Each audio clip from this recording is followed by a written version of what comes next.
Mídia, tensões com a Europa fazem os aliados de Washington reconsiderar a dependência de armas dos Estados Unidos.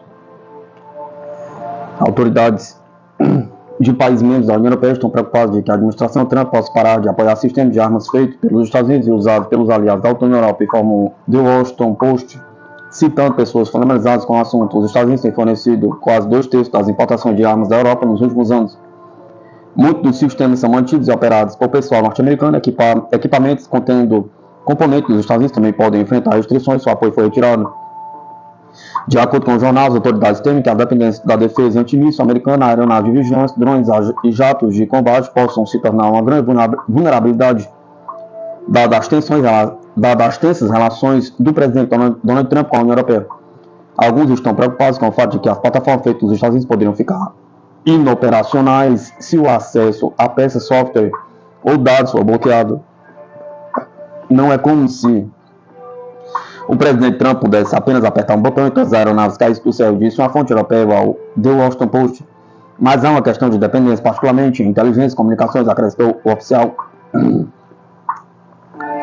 Vários Estados-membros estão revendo os seus arsenais para avaliar o quão expostos estariam no caso de um corte de apoio.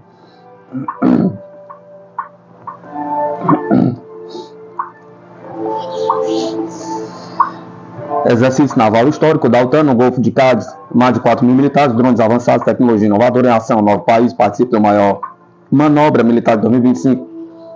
Com o mar Mediterrâneo como palco e a tensão geopolítica crescente, a Espanha e seus aliados da OTAN têm realizado manobras militares de grande escala nos últimos anos. No entanto, o evento específico que começa nesta segunda-feira se destaca não só pela sua magnitude, mas também pela importância estratégica para a segurança do continente europeu e de seus aliados. Estamos falando do Exercício Naval Dinâmico Marine Flotex 2025, uma operação militar que promete testar os limites das forças navais de defesa cibernética, integrando tecnologia de ponta e estratégias inovadoras. O que é o Dynamic Marine Flotex 2025? O Exercício Naval Dynamic Marine Flotex 25 é um dos mais importantes e aguardados no ano, não apenas pela sua escala, mas também pelos novos desafios e tecnologias que serão testadas. Com a participação de aproximadamente 4.000 militares de 9 países, o evento acontece no Golfo de Cádiz, uma área estratégica para a segurança da Europa e do Atlântico.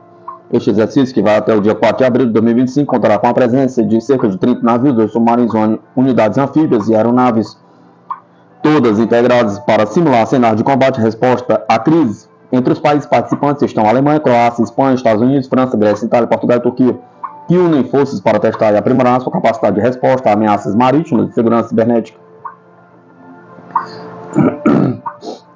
Este exercício não é apenas uma demonstração de poderio militar, mas também um laboratório para avaliar a interoperabilidade das forças armadas de diferentes nações. Uma das grandes inovações desta edição do exercício é o uso de drones e operações navais. A OTAN está investindo pesado na integração de novas tecnologias para modernizar suas forças e garantir que elas estejam preparadas para enfrentar os desafios do futuro. Os drones que já vêm sendo usados em diversos cenários de combate serão testados em um ambiente naval, oferecendo novas possibilidades para o reconhecimento aéreo e operações de inteligência.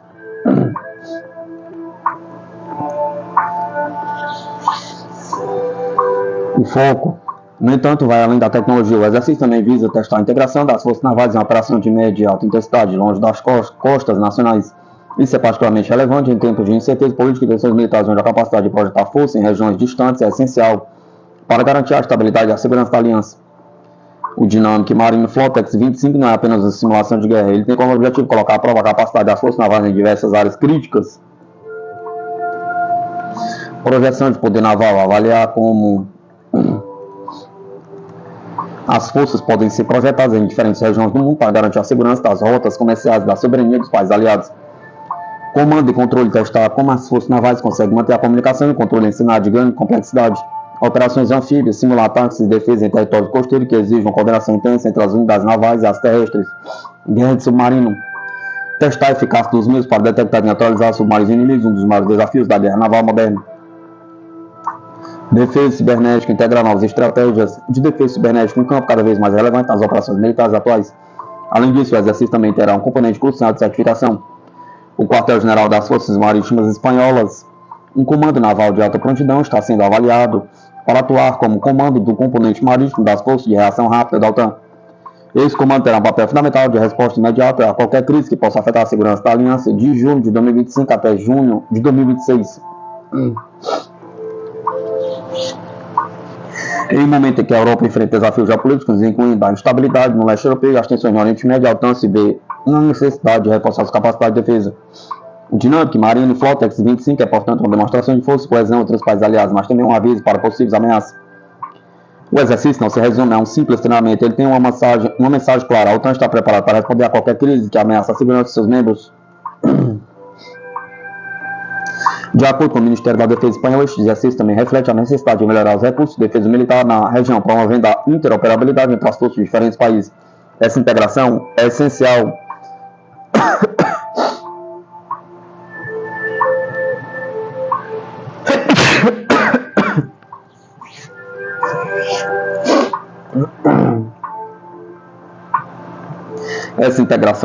para que as nações da aliança possam agir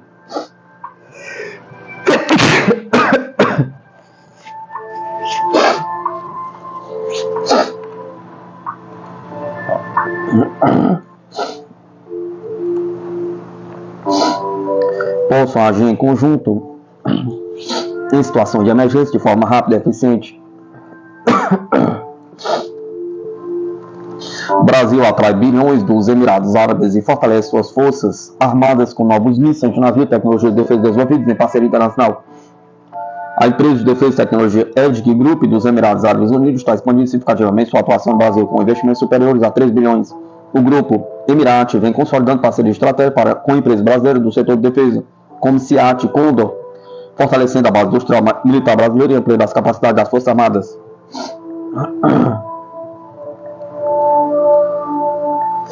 Um dos principais projetos da EDG no Brasil é o desenvolvimento do míssil antinavio Mansup, produzido pela empresa brasileira SEAT em parceria com a Marinha do Brasil. O armamento, que já passou por diversos testes a bordo das fragatas da classe Niterói, possui alcance de aproximadamente 70 km e será utilizado nas futuras fragatas da classe Tamandaré.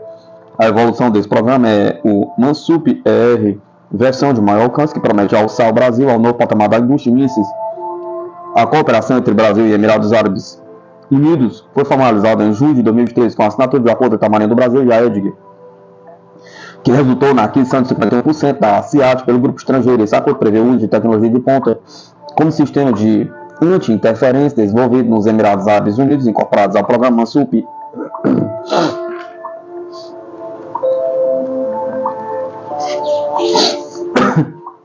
Paralelamente, a EDG também assinou um contrato no valor de 350 milhões de dólares com as Forças Armadas dos Emirados Árabes Unidos para a aquisição de mísseis Mansup. A empresa negocia ainda a exportação do armamento para países da África, da Ásia e da América Latina, colocando o Brasil no centro de uma cadeia global de fornecimento de tecnologia militar. A estratégia da EDG inclui ainda a ampliação da sua presença industrial no Brasil, com a aquisição do controle da empresa Condor, especializada em tecnologias não letais. Além disso, estão previstos a abertura de uma nova fábrica nos Emirados Árabes Unidos e uma unidade em São Paulo. Como parte da expansão internacional da companhia de seu compromisso com o fortalecimento da indústria nacional. A informação foi divulgada por um jornal militar que detalhou também que a EDG mantém uma sede em Brasília, a primeira da empresa fora dos Emirados Árabes Unidos, e já informou acordos com companhias como a Aker, além de colaborar diretamente com a Marinha e a Força Aérea Brasileira. A atuação da empresa impulsiona não apenas a capacidade militar do Brasil, mas também a cadeia produtiva de defesa do país.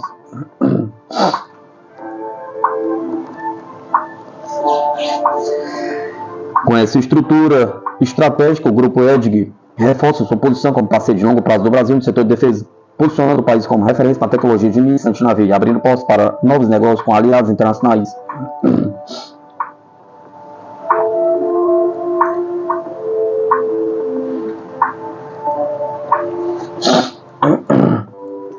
entrevista, chefe do exército norueguês quer gerar mais poder de fogo.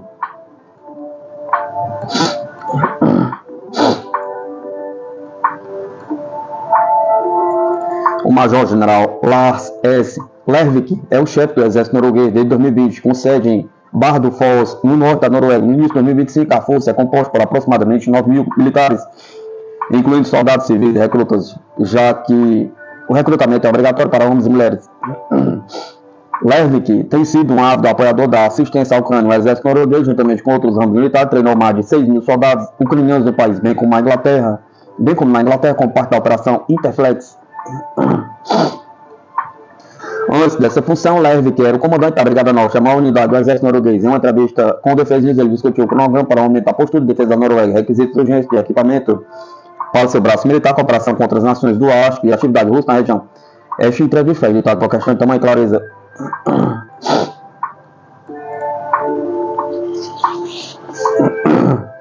Você tem sido um defensor da Noruega para investir mais significativamente e mais rapidamente em suas capacidades de defesa. Quão rápido você gostaria de ver isso acontecer?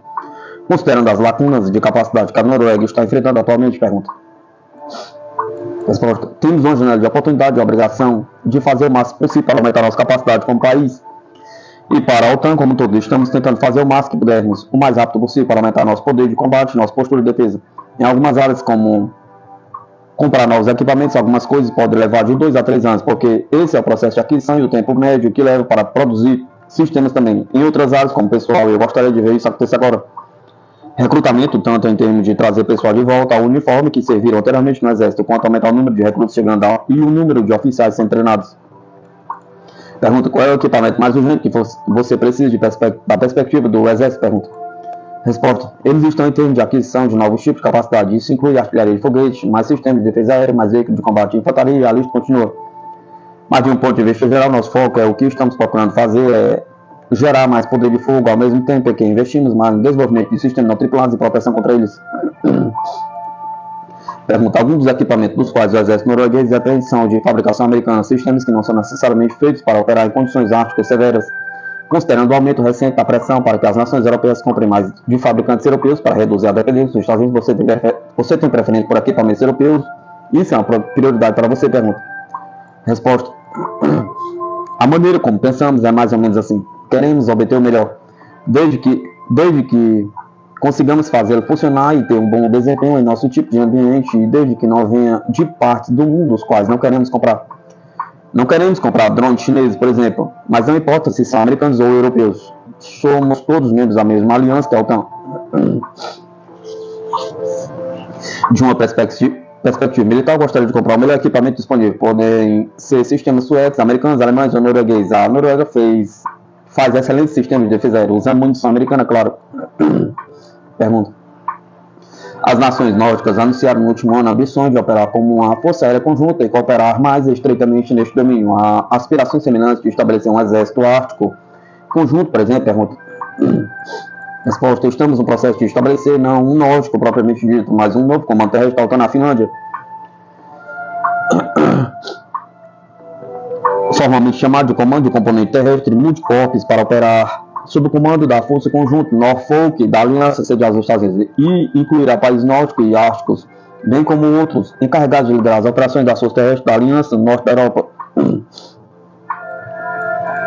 Isso tornará possível operar como uma força conjunta, mas é importante notar que ainda seremos e teremos nossos exércitos individuais, mas trabalharemos juntos, ombro a ombro.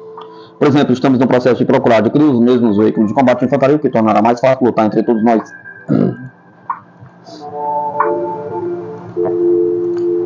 Perguntei quanto a algum plano para estabelecer algum tipo de aliança de compartilhamento de informações entre as nações do Ártico, especificamente que incluiria o Canadá e os Estados Unidos? Pergunta.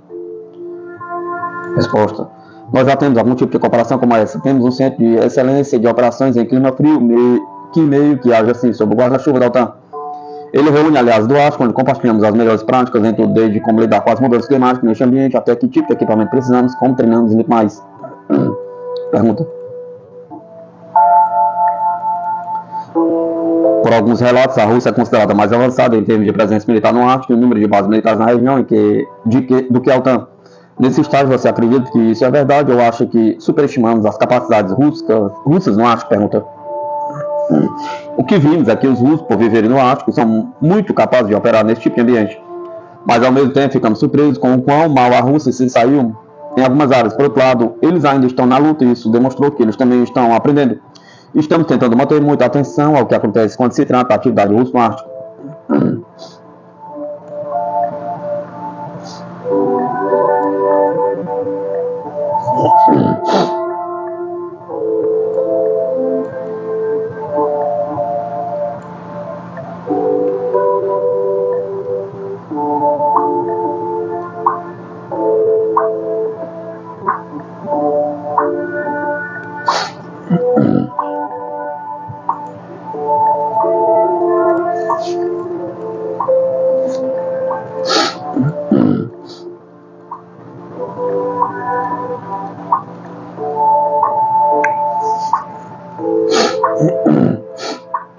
Histórico, cúpula em Riad marca início do fim das sanções ocidentais contra a Rússia. Na segunda-feira, delegações da Rússia e dos Estados Unidos se encontraram em Riad, na Arábia Saudita, para negociar o eventual fim do conflito na Ucrânia, considerado difícil e construtivo pelo representante russo Grigori Karazin. O diálogo é um marco histórico na reaproximação diplomática dos dois países, afirmam analistas. Ao longo de 12 horas de discussões, os representantes da Rússia e dos Estados Unidos debateram parâmetros a serem acordados para um possível cessar-fogo na Ucrânia. Ao fim da conferência, ambas as delegações saíram contentes da mesa de negociações oferecida pelo governo da Arábia Saudita. Segundo a pesquisadora de política externa russa, doutoranda em ciência política da Universidade de São Paulo, Giovanna Branco, o encontro é histórico, visto que, durante todo o governo do ex-presidente Joe Biden, os Estados Unidos se recusaram a qualquer tipo de negociação com a Rússia e mantiveram apoio militar e financeiro a Kiev. E no momento em que Trump retoma a presidência, temos um encontro na Arábia Saudita com essa duração tão longa que parece que vai dar o pontapé inicial ao processo de negociação para um cessar-fogo, afirma Branco. É um momento de recomeço entre os Estados Unidos e Rússia. Não quer dizer que vai ser uma relação de cooperação amigável o tempo inteiro, mas é diferente do que a gente viu até então. Uma delegação ucraniana está prevista para se encontrar com os norte-americanos nesta terça-feira, 25 de 3 de 2025, mas se recusou a se reunir com a diplomacia russa. Em entrevista a repórteres mais cedo, o ministro das Relações Exteriores da Rússia, Sergei Lavrov, deixou claro que o encontro com os ucranianos não faz diferença, já que Zelensky não pode ser confiado e apenas o Washington pode garantir que Kiev cumpra algum acordo. Garantias podem ser unicamente o resultado de uma ordem de Washington a Zelensky, a sua equipe, afirmou o ministro. Para Getúlio Alves de Almeida Neto, integrante do Centro de Investigação em Rússia, Eurásia e Espaço Pós-Soviético, e de Grupo de Estudos de Defesa e Segurança Internacional, a fala de Lavrov reflete a realidade, uma vez que as possibilidades da ação ucraniana são pautadas por Washington. Da mesma forma, apenas a pressão formal da Casa Branca sobre Kiev pode fazer com que o Kremlin tenha maiores garantias de segurança sobre a manutenção do acordo por parte de Zelensky. Ao jornalista, Lavrov afirmou que o principal eixo de negociação em Riad girou em torno de uma nova moratória nos ataques no Mar Negro. Uma iniciativa do tipo já havia sido estabelecida através do intermédio da Turquia, controladora do Estreito de Bósforo, entre junho de 2022 e junho de 2023. Com o início do conflito, as exportações russas e ucranianas pelo Mar Negro foram paralisadas pelo temor desses navios mercantes se tornarem alvos, o que levou à redução da oferta global de grãos, especialmente em países do sul global. Segundo Lavrov, a Rússia gostaria que o mercado de grãos e fertilizantes retomasse sua previsibilidade, não apenas porque queremos obter algum lucro, mas também porque estamos preocupados com a situação da segurança alimentar em países africanos. Em entrevista à Sputnik Brasil, ambos os especialistas avaliaram que isso é de extrema importância à economia para a Rússia e a Ucrânia, embora não se saiba o quanto essa medida poderá ajudar a economia ucraniana no curto prazo. Pode ser possível que a Ucrânia tenha menos proveito devido à fragilidade de sua economia no estado atual, disse Alves Neto. Mas com um cessar-fogo mais amplo, perspectiva para o fim do conflito, a manutenção da navegabilidade na região é de suma importância para os dois países. Antes da iniciativa do Mar Negro, como foi chamada a moratória nas discussões russo-americanas, entra em vigor alguns pré-requisitos de reinserção da economia russa nos mercados ocidentais devem ser cumpridos, de modo a garantir que as exportações russas, especificamente agrícolas, pesqueiras e fertilizantes, cheguem aos mercados necessitados. Foi acordado entre as partes que as sanções ao Rosbank e outras organizações financeiras envolvidas na garantia de operações do comércio internacional de produtos alimentícios sejam levantados, reconectando-os ao SWIFT. Além disso, serão removidas restrições que impedem financiamentos comerciais e sanções a empresas que atuam e exportam nesses 3 setores, assim como seguradoras dessas casas em transporte. Por fim, também ficou acordado que navios sob bandeira russa não sofrerão mais restrições de manutenção nos portos e não serão mais sancionados, bem como também serão suspensas as proibições de fornecimento de maquinária agrícola para a Federação da Rússia, além de outros produtos usados nesses setores. Segundo Giovanna Branco, trata-se de um sinal claro de que os Estados Unidos não estão mais dispostos a lidar com conflitos e se sentem cansados de tentar isolar a Rússia do mundo ocidental. É um marco importantíssimo, porque uma das principais ações dos países ocidentais foi justamente a exclusão da Rússia, por exemplo, do SWIFT. Então, nesse momento em que a principal potência do mundo ocidental decide retomar a parceria econômica com a Rússia e dar esse aval da reinserção russa no cenário agrícola, é sim um sinal, uma sinalização muito óbvia. Para os Estados Unidos é estratégico não só se reaproximar da Rússia, mas também reconectá-la ao SWIFT, ressalta Getúlio Neto, visto que a tentativa de isolar a Rússia catapultou a aproximação entre Moscou e Pequim. Restará ver como a União Europeia decidirá prosseguir. Acostumados a seguir a deixa norte-americana, os aliados europeus podem se mostrar mais reticentes com essa retomada, explicita a pesquisadora da USP.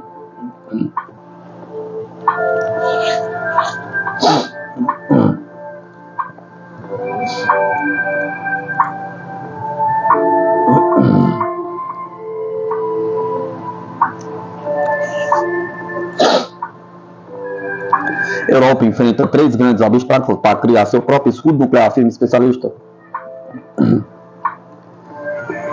Há 3 problemas principais com a ideia de criar um sistema de dissuasão nuclear independente europeu, afirma Mikael Waltersson, analista militar e ex-oficial das Forças Armadas da Suécia. O primeiro problema, segundo Waltersson, é o comando e controle, porque uma organização tratando europeu enfrentaria incerteza sobre decisões nucleares e a falta de compromisso dos países europeus em defender os estados do leste europeu.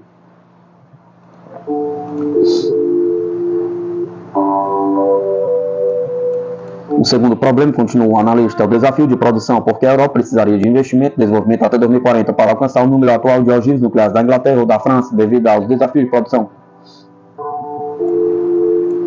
O terceiro problema, elabora o especialista, é que as armas nucleares consomem de 12 a 22% dos orçamentos de defesa da França e da Inglaterra, exigindo gastos massivos que poderiam desviar recursos ao rearmamento convencional. Assim, finaliza o analista, a proliferação nuclear europeia corre o risco de aumentar as tensões e as sanções, e ao mesmo tempo em que oferece uma dissuasão mínima contra o vasto arsenal nuclear da Rússia.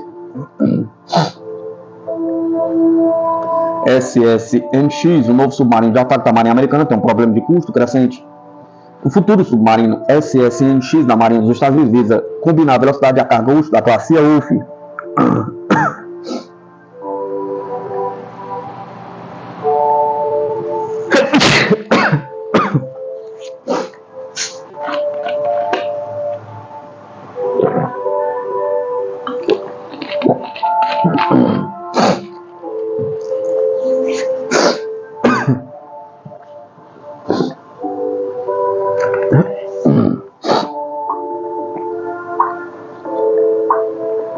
O futuro submarino SSNX da Marinha dos Estados Unidos visa combinar a velocidade, a carga útil da classe Wolf, a furtividade e os sensores avançados da classe Virginia e a longevidade da classe Columbia.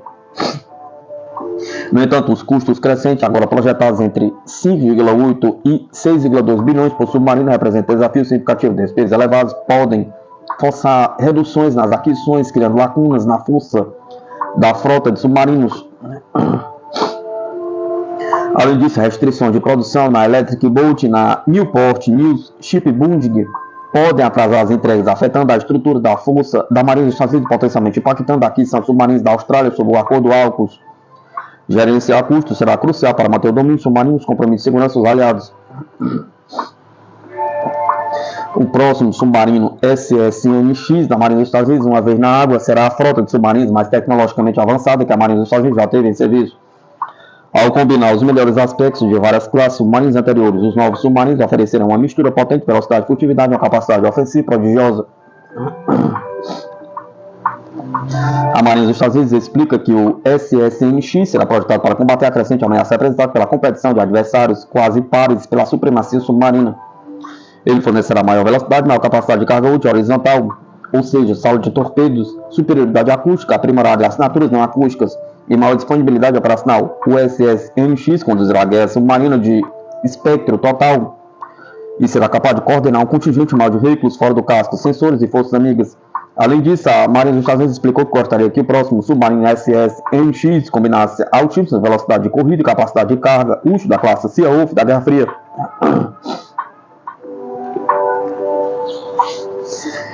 Um submarino particularmente fortemente armado, com um conjunto de sensores avançados e a baixa assinatura acústica dos submarinos da classe Virginia, a longa vida útil e a alta capacidade operacional dos submarinos da classe Columbia. No entanto, um dos obstáculos que o programa enfrenta é o custo, que está aumentando rapidamente.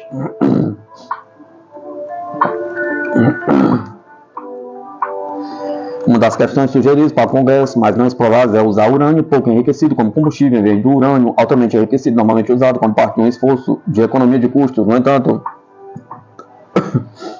a Marinha dos Estados Unidos tem se oposto à exploração dessa opção. Em um artigo entregue ao Congresso na Research Service, a Marinha explicou que estimativas anteriores foram de 10 a 15 anos e 1 bilhão para concluir trabalho suficiente para determinar se um sistema de combustível pode ser viável e qual desempenho pode ser alcançado. O sucesso não é garantido. Uma estimativa otimista do tempo total para desenvolver e implantar um sistema de combustível LEU naval é de 20 a 30 anos, o que inclui programas de desenvolvimento inicial de 10 a 15 anos e 25 bilhões. Isso não inclui custo de estrutura de força adicional para cobrir a missão de reabastecimento de submarinos.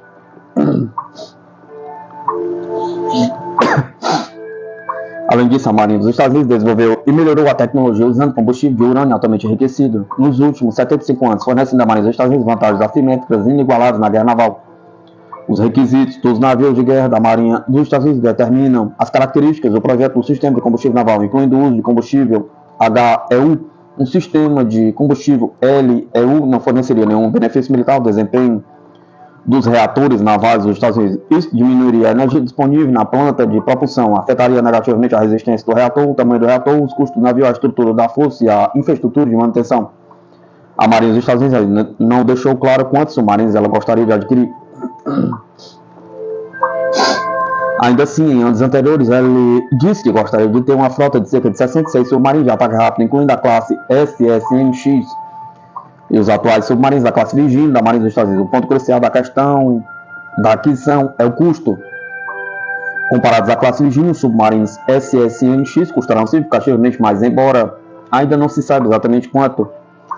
Enquanto os submarinos da classe Virginia custam aproximadamente 2,8 bilhões por casco, a Marinha dos Estados Unidos estimou que o SSNX custará 5,8 bilhões cada, enquanto o Congresso Budget Office estimou seu custo em incríveis 6,2 bilhões por submarino.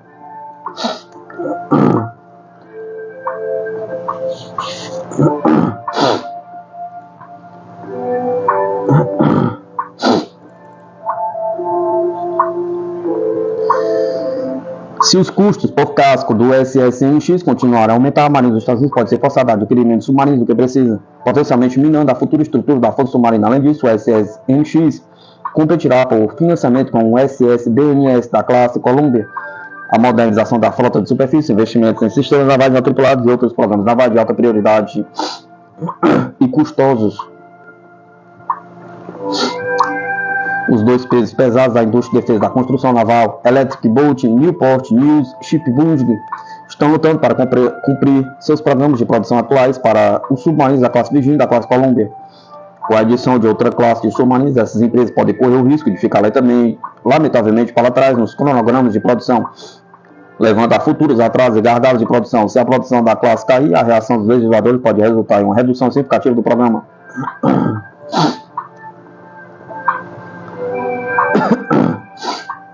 Uma consequência tangível de custos maiores do que o projetado poderia ser um atraso na entrega de submarino para a Austrália. Como parte do acordo tripartite AUKUS, como parte desse acordo entre os Estados Unidos, a Inglaterra e a Austrália, a tecnologia de propulsão nuclear foi comprometida para Canberra. No entanto, supõe que os Estados Unidos não consigam atender às suas próprias necessidades submarinas. Nesse caso, a futura frota de submarinos nucleares australianos pode ser atrasada ou reduzida, o que não é apenas uma má notícia para a Marinha Australiana e os construtores navais americanos.